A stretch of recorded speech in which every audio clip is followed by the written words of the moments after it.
Sa kabila ng payag ng Veterans Memorial Medical Center na pwede nang lumabas ng ospital si dating Pangulong Gloria Macapagal Arroyo, hiniling ng kanyang mga abogado sa korte na manatili pa rin siya sa ospital.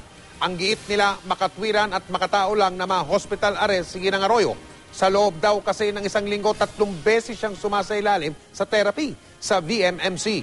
Naninindigan naman ng prosekusyon na dapat dalhin na sa regular na kulungan si Ginang Arroyo na akusado sa kasong plunder o pandarambong.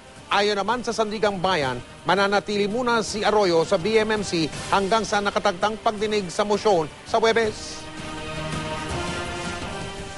Kung susunod tayong lahat sa proseso na nasa batas, walang maaaring mangyaring transfer or movement ng person ng dating Pangulo from BMMC hanggat walang inilalabas na kautusan ang Sandigan Bayan, maybe during the hearing on October 11 or shortly thereafter.